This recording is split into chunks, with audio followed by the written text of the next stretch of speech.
Good morning, traders and investors. My name is Roger Scott, and today is July 13th. It is a Tuesday. As you could tell, I'm not in my usual location. I'm actually in New Hampshire, in Lake 𝗧𝗶𝗱𝗲𝗍. This was a trip we were supposed to take with the family last summer, but COVID hit, and, well, you all know what happened. So we're making up for it this year. So, looking at the S&P, the market's going to open up in about an hour and 40 minutes. As you can see, the Nasdaq is up like there's no tomorrow. Meanwhile, the Dow's down a little bit. The S&P is flat. There's definitely something going on in the Nasdaq 100, and I'll get into that in a minute. Let's talk about global economy. The biggest thing this week, aside from China, you've got expectations of U.S. corporate profits. They are high, and companies releasing their quarterly results. Banks are up this week. The earnings are expected to surge 64% from a year earlier, according to FactSet. This will be the biggest year-over-year growth since 2009. This is the first time that corporations have to stand on their own. They can't use COVID as an excuse anymore. This is the time to see whether they can run. This is the time for the big boys to shine. Now, stocks have risen sharply in the past year on expectations that corporate profits would rebound once the pandemic ends. We're going to see that. Without strong profits, it's going to be difficult to justify the valuations of where they're at right now. And on that note, JP Morgan profits more than doubled, beating expectations. That's already out. We also have, I know we have a bunch of bank stocks this week. We've got Wells Fargo, we've got JP Morgan, as they've already reported. We got Blackstone, we've got Goldman Sachs, we've got Morgan Stanley, and as well as others. So we're going to get a really good idea this week and next week how bank stocks are doing. Aside from that, Chinese June export growth, 32% year over year. That is really, really good. That means that import and export, or at least export, is working. We're not really concerned about Chinese import. We don't really import a lot of stuff to China, but China exports a ton of stuff to the U.S. and all over the world, and that's telling us that China is beginning to come back into its form again. Now, if we look at the stock fetcher code, I wanted to show you the top sectors. And folks, I'm going to tell you right now, this earnings quarter, the Nasdaq has to exceed expectations by such a wide margin that it's really, really hard. So we got to be very careful with tech stocks. And on that note, let's look at every sector. So real estate is bullish, but maybe a little bit overbought right now. Technology is overbought. Look at this trend. This needs to pull back. So does this. Communications, on the other hand, has been congesting and consolidating. I think communications can have a little bit more upside. And again, I just want to go through each of these sectors. Energy sector, I think, is going to come up maybe to the 55, 56 level. It is making lower highs, but remember, energy is a long-term trend, and I think we're just waiting for the earnings numbers to see how they do. So I wouldn't write off energy just yet, and it's not overbought. I like the financial sectors. I think we're going to see a major rally in the financial sectors. Don't be surprised to see financials hit the 39 level before the earnings period is over, the XLF sector. Then we've got healthcare. I think healthcare and technology. See, tech and healthcare and real estate just look a little overbought right now. Now, here's where I like it. Consumer discretionary is way overbought right now, like way overbought. This is showing. Look at the Nasdaq 100. Look at the price chart of the sucker. Look at the RSI, 84. I want to go back. I want to see if this is the highest momentum levels we've seen. No, it has. It's not, but it's the highest. Look at the divergence, man. Oh man, folks, we are way overbought. Don't be surprised to see the Nasdaq 100 hit the 50-day moving average. But again, as far as remember, the Nasdaq 100 mostly has consumer discretionary and technology stocks, right? Look how overbought this is. I mean, that's just way overbought.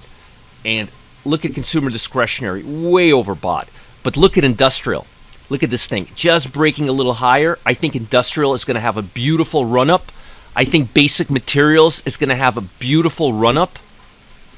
I think financial is going to have a beautiful run-up. Not so sure about utilities. May come up just a bit. And consumer staples may come up a bit because consumer staples, and there may be some good news with Costco. with stores such as Lowe's and so forth, because people are getting fearful of COVID. There is another spike in COVID, so consumer staples may start coming up. But what I like right now, what I really like right now, is I love the industrial. I love the basic material. This thing looks like it can just come up nicely here. It looks like it's got a rounded top, a rounded bottom, not a lot of risk, not a lot of high-end risk here. But look how overbought the tech sector is. Look how overbought real estate is. Look how overbought consumer discretionary is. It's just, look at that. That can't sustain itself. But I like industrial and I like basic material right now. Those are the two sectors that I'm really bullish on right now. Now, let's look at the 𝗧𝗴𝗀𝗃 CSI scan.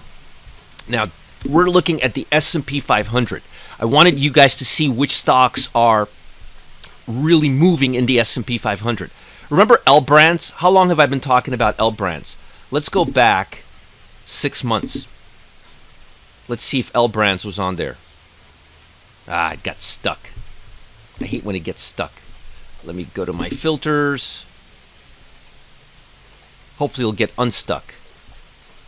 Nah, something's up with 𝗧𝗴𝗃.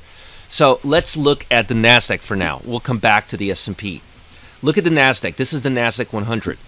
Moderna, NVIDIA, IDEXX. What stocks do I like here? DocuSign. DocuSign is making a comeback. PayPal is making a comeback. I like these two, and I like Adobe. Adobe, PayPal, DocuSign. Now let's see if we can look at the S&P 500. For some reason, it's stuck. Huh? That's really strange. Let's see if we could do it this way. Nope, stuck. Very strange. Doesn't want to cooperate with me. So the stocks, what I wanted to tell you was this. On the S&P 500 stocks, I think this is it. Oh, I think we just got it. Yeah, we just got it. Okay, there we go. I guess it pays to be a little patient. The internet is not as fast here as it is back home in Ponte Vedra. So what I wanted to show you was, aside from the fact that L Brands has been on the scan now for 6-7 months now, the stocks that I noticed, there's not, and this is the S&P 500. Now, NVIDIA is a FANG stock, and it's doing really, really well, and Fortinet is doing well. But look at most of the stocks in the S&P 500 that are rallying hard. You've got U.S. Marathon, Energy, Diamondback Energy stocks. DXC Tech is not really a hardcore tech company. It's more of like a supply company. Devon Energy, Capital One, Waters, Metal Company, Occidental Petroleum. It's not Target's on here. Discover Financial Services. It's pretty broad, and I like that right now. I like the S&P. I like where we're at. I love these extra space storage spaces. I like Waters. As far as new stocks on this list, Gartner Group IT. Let's take a quick look at it.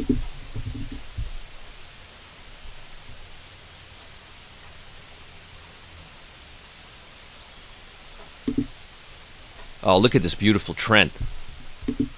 And notice it's going sideways, and it's just now picking up.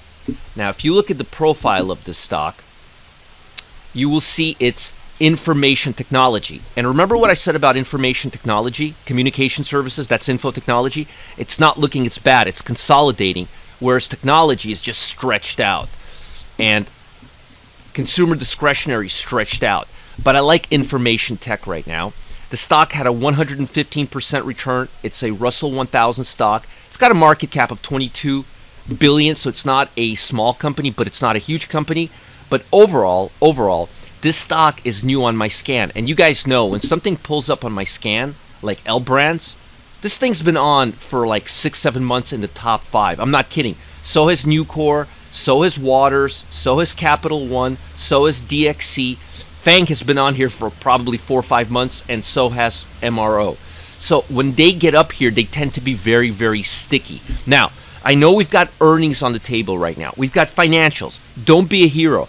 Don't go into stocks before earnings. Give them about a week or a few days. Let the stock report. The stock will see a run-up after earnings too. You won't miss out. When you're getting a stock right before earnings comes out, you're really taking a big gamble. So stay away from the financial stocks till they have reported. Stay away from tech stocks till they have reported. And by the way, stay away from tech and consumer discretionary now. This is not a time to be a hero. All right, I think I've said enough. Be very, very cautious and take a look at ticker IT, Gartner Group. Now, I've got something important, something timely for you. Folks, we've all heard of insider trading, right? We've all heard of it. It's unethical. It's indefensible. And punishment, jail. It fits the crime. What are you going to do? But this doesn't stop corporate insiders from using their information advantage by entering trades before others, bulking up their wealth. They're becoming rich at your expense. Meanwhile, everyone else is left scrambling to get in after their shares have catapulted the stock's value to new heights. How dare they? These corporate insiders are literally pumping their own stocks and doing it 100% legally and laughing at you, the little guy. Let's stop that from happening. We don't know about you, but we don't think this is fair. And it stops now. So, the Futures of Wealth, 𝗧𝗶𝗵𝗀𝗧, he's decided to even the odds. And he has. Click on the link below to learn more about this little-known strategy that big investors don't want you to know about. This is your chance to level the playing field, gain an unfair advantage, and Lance is the man to show you how to do it. Click on the link below, learn all about it. Folks, Lance, he's really good at what he does. He's the head of Future of Wealth, and he's going to teach you how to gain an unfair advantage in this market. Follow the link below. And as always, make sure to like this video, subscribe to this channel if you're watching on YouTube. Stay ahead of the market by being the first to be notified when I post another video just like this. And have an amazing day. And watch out for those financials. They're going to be very volatile this week. This is not a time to be a hero. Bye, guys.